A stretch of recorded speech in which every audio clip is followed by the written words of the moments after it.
Merci de nous rejoindre sur Al24 News. Il est 19 h à Alger. Place à votre bulletin complet de l'information à la une de l'actualité. 11 500 martyrs à Raza, le génocide sioniste se poursuit sans aucun ménagement des vies des enfants et des femmes, ni des plus simples conditions de la dignité humaine.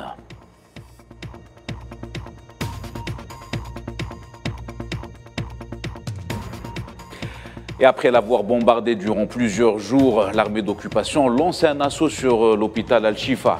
On parle de 3000 personnes toujours bloquées à l'intérieur du plus important établissement de santé en Palestine.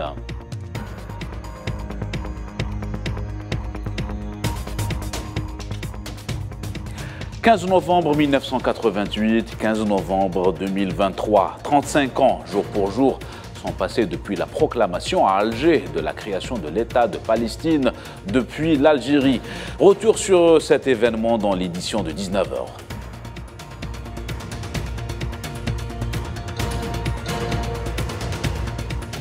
Alors que les deux pays sont à couteau tiré depuis de très longs mois, le président chinois Xi Jinping débarque aux États-Unis pour une rencontre au sommet avec son homologue Joe Biden, dossier dans ce journal.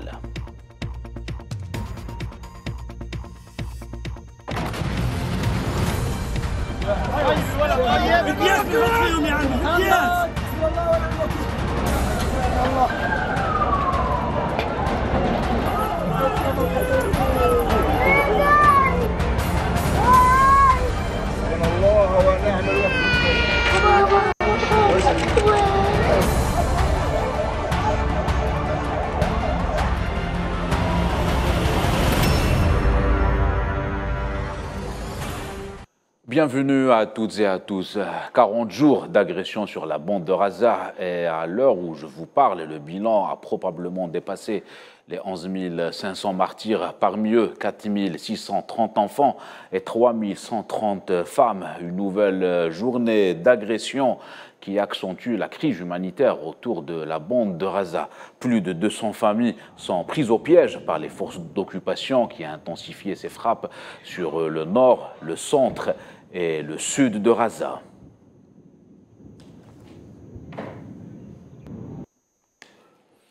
Et devant la poursuite de ce génocide, 29 Palestiniens ont été tués et d'autres ont été blessés aujourd'hui, mercredi, à la suite d'une série de raids menés par des avions de combat de l'occupation contre des maisons du quartier Cheikh Radouane au nord de la bande de Raza et contre le camp de Jabalia au nord de la bande de Raza. Durant les dernières heures, les avions d'occupation ont bombardé un certain nombre de maisons dans le quartier Cheikh Radouane, entraînant la mort de 25 personnes, dont une majorité de femmes et d'enfants. 4 autres martyrs ont été tués dans un bombardement qui a visé une maison adjacente, un centre d'hébergement dans le camp de Jabalia, et que des dizaines d'autres ont été blessés.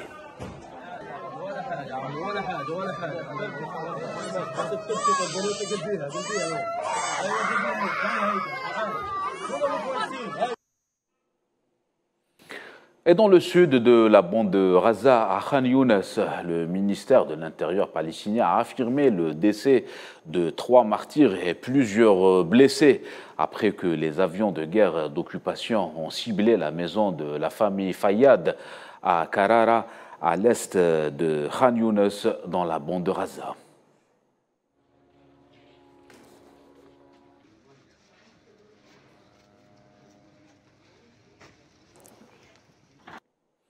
Et c'est la principale information de ce 40e jour de génocide. À l'aube de ce matin, l'armée d'occupation a étendu son raid sur le complexe de l'hôpital médical Al-Shifa dans la bande de Raza pour inclure le bâtiment chirurgical spécialisé ainsi que le bâtiment de médecine interne, transformant ainsi le complexe en caserne militaire. Les soldats d'occupation ont confisqué les outils de communication du staff médical et les patients, dont plusieurs qui tentent de quitter l'hôpital en dépit de la nécessité de soins médicaux. Pour Ezat Al-Rachak, responsable média pour le Hamas, cette opération de l'armée sioniste à l'hôpital Al-Shifa est un aveu d'échec des autorités d'occupation.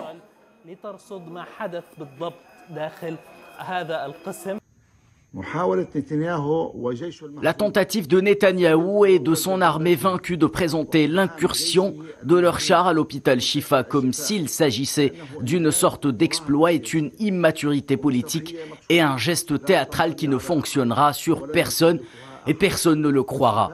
Shifa est un hôpital plus ancien que l'occupation elle-même, mais il accueille les malades et les blessés, ainsi que les médecins et les infirmières. Mais il héberge également des enfants et des femmes, ainsi que des personnes âgées déplacées. L'arrivée des chars d'occupation à Shifa n'est pas une réussite. Shifa est un bâtiment médical et civil et non un site militaire. Autre réaction dans ce dossier, celle du Bureau d'information gouvernementale palestinien. Il estime dans un communiqué que cette occupation est un crime de guerre dont l'armée sioniste est responsable et ces soldats qui ont fait usage de feu à l'intérieur de l'hôpital en présence de plus de 9000 personnes entre le staff médical et les blessés ainsi que pas mal de déplacés. Ce nouveau crime fait suite au précédent massacre perpétré par l'armée sioniste à Gaza, notamment à l'hôpital El-Mahmadani.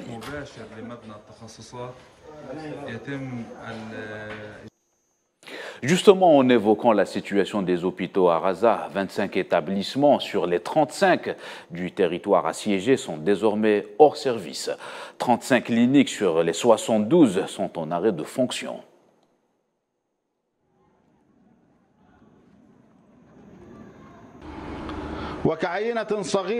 Pour montrer le niveau de destruction provoqué par l'agression criminelle sioniste contre Gaza, les hostilités ont mis hors de service 25 des 35 hôpitaux et 35 cliniques sur 72. Cela s'ajoute à la destruction de 94 sièges du gouvernement et 235 écoles ainsi que 71 mosquées et 3 églises.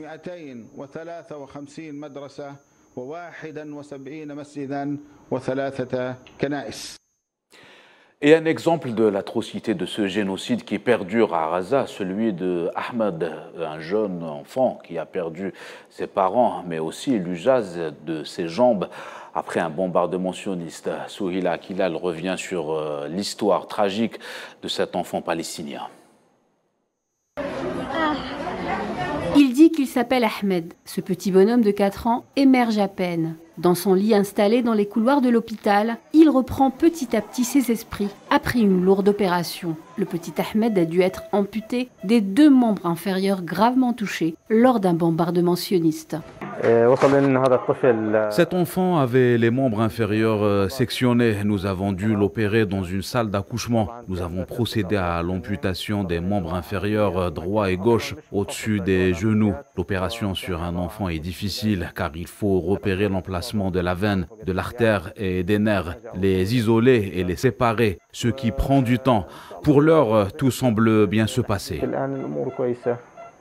Depuis le début du génocide sioniste à Gaza, Ahmed, du haut de ses 4 ans, a subi la double peine. Il a d'abord perdu toute sa famille, notamment ses 2 parents dans un premier bombardement à Beit Hanoun, puis a été grièvement blessé lors d'un second bombardement, ce qui lui a valu d'être amputé des 2 jambes.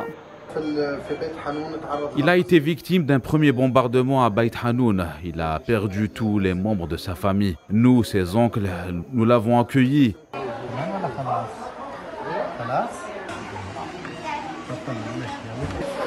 Nous sommes ses tuteurs. Nous avons été bombardés à nouveau dans le sud de Gaza. Il n'a pas seulement perdu ses parents, il a aussi perdu ses jambes. C'est un enfant. Qu'a-t-il fait pour mériter cela ? Trop jeune pour comprendre ce qui lui arrive, ce petit orphelin réclame tous les jours ses parents et demande à descendre de son lit d'hôpital pour marcher. Il demande chaque jour où sont ses parents. Nous essayons de le distraire et de lui faire oublier sa situation. Il a demandé plusieurs fois à sortir du lit et marcher. Je lui dis que nous devrons attendre que sa jambe aille mieux. Il ne réalise pas encore qu'il a perdu ses jambes. L'histoire d'Ahmed n'est malheureusement pas un cas isolé. Le nombre d'enfants palestiniens qui ont perdu leur famille, qui sont désormais orphelins ou qui sont gravement blessés avec des séquelles irréversibles est incalculable. Dans ce génocide sioniste contre Gaza, les enfants sont les premières victimes. D'ailleurs, le nombre d'enfants morts depuis le 7 octobre dépasse les 5000. Et même l'hôpital Rantissi pour les enfants est dans le viseur des forces d'occupation. Les chars israéliens ont cerné l'hôpital depuis vendredi passé, provoquant un incendie important dans le sous-sol de l'hôpital et dans certaines de ses installations. En conséquence, l'administration de l'hôpital a déclaré que tous ces départements sont hors service. Je tiens à préciser que l'hôpital pour enfants Rantissi est le plus grand hôpital pour enfants de toute la Palestine et pas seulement de Gaza, qui possède tous les départements spécialisés. Aujourd'hui, l'hôpital est hors service. Les enfants sont désormais privés de ce service et aucun autre endroit ne peut actuellement offrir aux enfants les services fournis par l'hôpital Rantissi. Situation humanitaire toujours, la directrice générale du Fonds des Nations Unies pour l'enfance UNICEF, Catherine Roussel, a indiqué qu'à Gaza, il n'y a désormais aucun endroit sûr pour les 1 million d'enfants palestiniens, appelant à la protection des enfants conformément au droit international. Dans le même contexte, elle a relevé que l'ouverture intermittente des postes frontaliers de Gaza aux expéditions de fournitures humanitaires est insuffisante pour répondre aux besoins croissants à l'approche de l'hiver.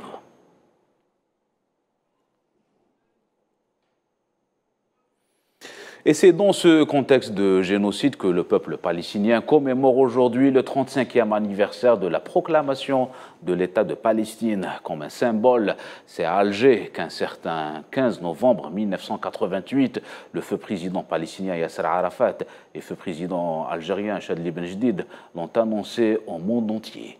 Naïla Aïd Hamouda. C'était à la Mecque des révolutionnaires, un certain 15 novembre 1988, que le drapeau palestinien flottait dans l'hémicycle du Palais des Nations à Alger, donnant ainsi la naissance à un État palestinien souverain et indépendant.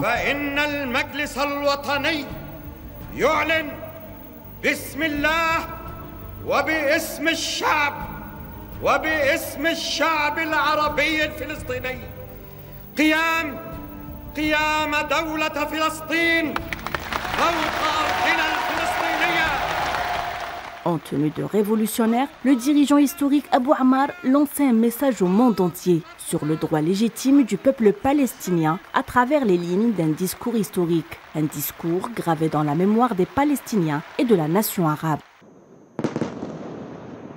30 ans après, cette commémoration intervient dans un contexte d'agression génocidaire et de crimes iniques pratiqués au quotidien par l'occupant sioniste dans les territoires occupés, notamment dans la bande de Gaza depuis le 7 octobre dernier. Mahmoud Abbas n'a pas manqué de faire une déclaration à l'occasion. Pour le président palestinien, la guerre injuste et abjecte contre le peuple palestinien est une guerre contre l'existence et l'identité nationale palestinienne.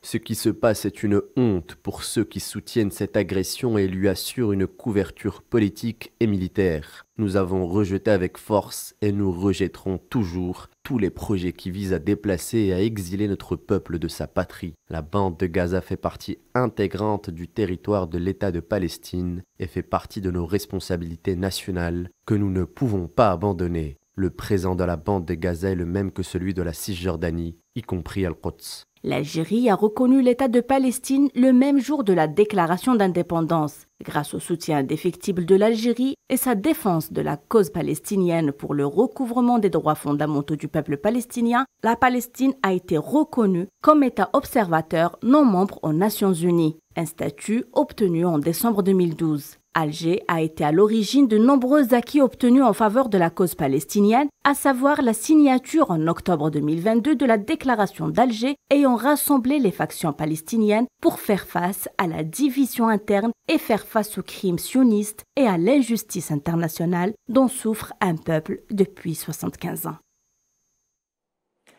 Le groupe yéménite des Houthis, et par la voix de son chef Abdul Malik al-Houthi, affirme la poursuite de frappes ciblant des sites sionistes dans les territoires occupés de la Palestine.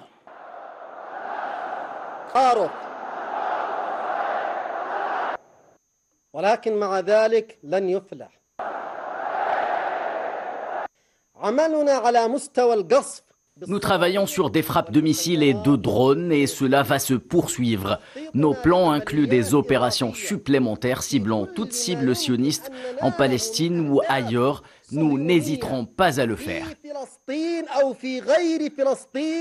فلن نتوانى عن فعل ذلك.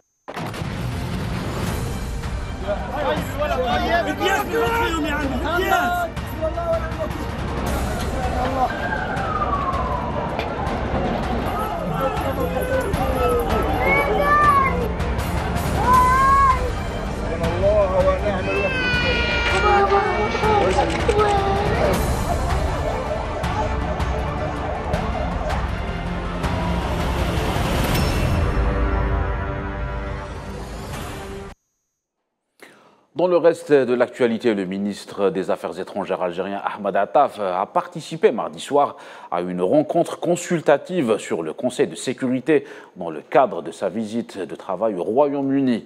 À cette occasion, le ministre Ahmed Attaf a prononcé une allocution dans laquelle il a mis en exergue le contexte international dans lequel intervient l'adhésion de l'Algérie au Conseil de sécurité de l'ONU. Our priorities include first and foremost Nos priorités consistent notamment à œuvrer pour raviver l'intérêt et l'implication du Conseil de sécurité dans la résolution des conflits dans la région africaine et arabe.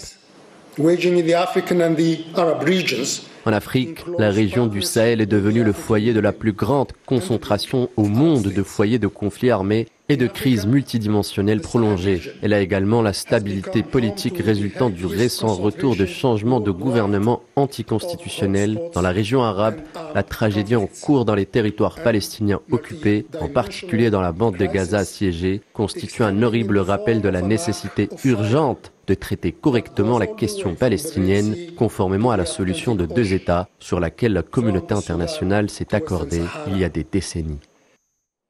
Le chef de la diplomatie algérienne s'est exprimé sur la gestion des conflits internationaux dans un contexte de multilatéralisme.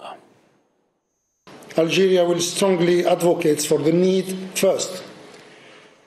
L'Algérie défendra avec force la nécessité, premièrement, de dépasser l'approche du statu quo, deuxièmement, de s'attaquer aux causes profondes des conflits et des situations de crise, troisièmement, d'accorder plus d'attention au rôle des femmes dans les processus de paix et le sort des enfants dans les conflits armés, quatrièmement, parvenir à un nouveau modèle d'opération de paix plus adapté au contexte contemporain, cinquièmement, travailler côte à côte avec les organisations régionales, en particulier l'Union africaine et la Ligue des États arabes. Et dans le cadre de cette visite au Royaume-Uni, le ministre des Affaires étrangères et de la communauté nationale à l'étranger, Ahmed Attaf, a eu dès son arrivée à Londres des entretiens avec le ministre d'État britannique des Affaires étrangères, Lord Tariq Ahmed. À cette occasion, les deux parties ont passé en revue les relations bilatérales sous leurs différents aspects. Outre les questions régionales et internationales d'intérêt commun, notamment les graves développements que connaît la question palestinienne.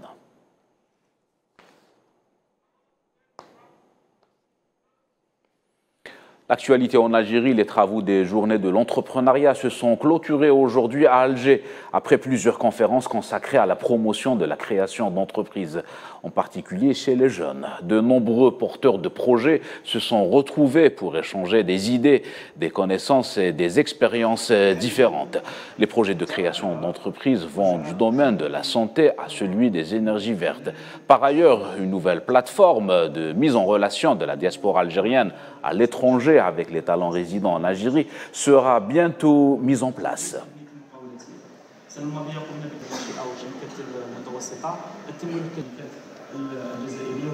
Mon projet CancerCapt est un biocapteur qui vise la détection précoce du cancer du sein.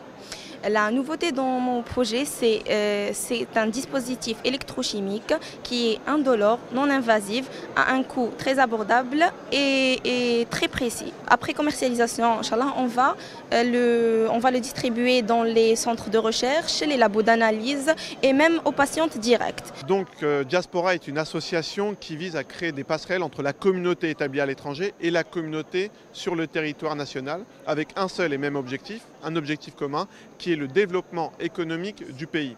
Pour cela, on va travailler sur 3 axes. Le premier axe, c'est d'accompagner les porteurs de projets et les gens de la diaspora qui souhaitent venir créer de la valeur dans le pays. On va les accompagner. Il y a un deuxième volet, c'était également une plateforme qui va permettre de sourcer les talents. Et enfin, troisième volet qu'on commence aujourd'hui, c'est d'accompagner les jeunes porteurs de projets algériens dans leur développement. Nous vous le disons en titre, dans un contexte international très tendu, marqué par le conflit en Ukraine et la récente agression sur la bande de Gaza, le président américain Joe Biden rencontre son homologue chinois Xi Jinping à San Francisco. Il s'agit de la première rencontre entre les deux présidents depuis le mois de novembre 2022. Les détails avec Safwan Ben Sabri. Les présidents des deux premières puissances économiques mondiales se rencontrent aujourd'hui à l'occasion de l'APEC, le forum de coopération pour l'Asie-Pacifique. Joe Biden s'entretiendra plusieurs heures avec son homologue chinois, une rencontre très attendue. En principe, pas de grandes annonces à prévoir, mais une volonté de maintenir le dialogue entre les deux superpuissances. Le conflit ukrainien a mis en relief les deux visions opposées entre Pékin et Washington, la Chine ayant permis à la Russie de maintenir le cap sur le plan économique. Le conflit israélo-palestinien a donné une occasion de plus à la Chine de critiquer la politique internationale américaine.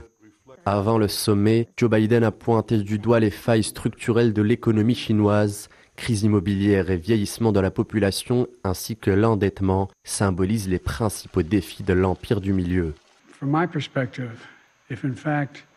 De mon point de vue, si en fait le peuple chinois qui est actuellement en difficulté économique, si le propriétaire moyen, si le citoyen moyen en Chine était capable d'avoir un emploi bien rémunéré qui profite à lui et à nous tous.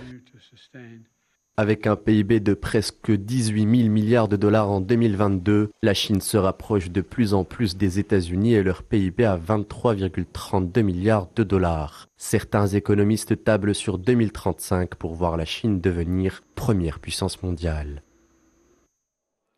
Et pour approfondir ce sujet, nous accueillons en direct depuis Pékin la journaliste Shanhui Zhang. Bonsoir madame.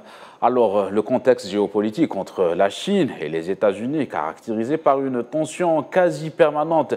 Mais pour autant, le dialogue n'a jamais été rompu. Quels sont les dossiers marquants sur la table de Joe Biden et Xi Jinping ? Oui, effectivement, cette fois-ci, cette rencontre attire hautement importance et hautement attention de la sphère médiatique internationale, puisqu'il s'agit de la relation bilatérale la plus importante au monde et aussi la plus déterminante pour l'économie mondiale à l'avenir. Et donc, tous les regards du monde se tournent en ce moment sur San Francisco. Et la communauté internationale espère que cette fois-ci, la rencontre entre le président chinois Xi Jinping et américain Joe Biden à San Francisco va pouvoir aboutir quelque chose et aussi à ramener les relations bilatérales sur la voie d'un développement sain et stable. Donc, cette fois-ci, le dialogue, d'après ce qui a été annoncé, sera sur 1. La reprise économique mondiale, 2. La résolution politique et aussi des problèmes régionaux et internationaux, surtout des enjeux géopolitiques, et aussi les réponses aux défis mondiaux, comme aujourd'hui, comme on aborde les problèmes climatiques, les problèmes en effet qui sont communs à l'humain, que tout le monde doivent en effet faire face ensemble, et c'est là aussi qu'on voit de différentes possibilités de coopération entre les deux plus grandes puissances du monde, et aussi c'est aussi l'occasion d'entendre les importantes propositions du président chinois Xi Jinping sur le renforcement de la coopération en Asie. Et je crois que nous avons un problème de liaison avec... C'était une journaliste chinoise, Shanhui Zhang, elle était avec nous en direct de Pékin.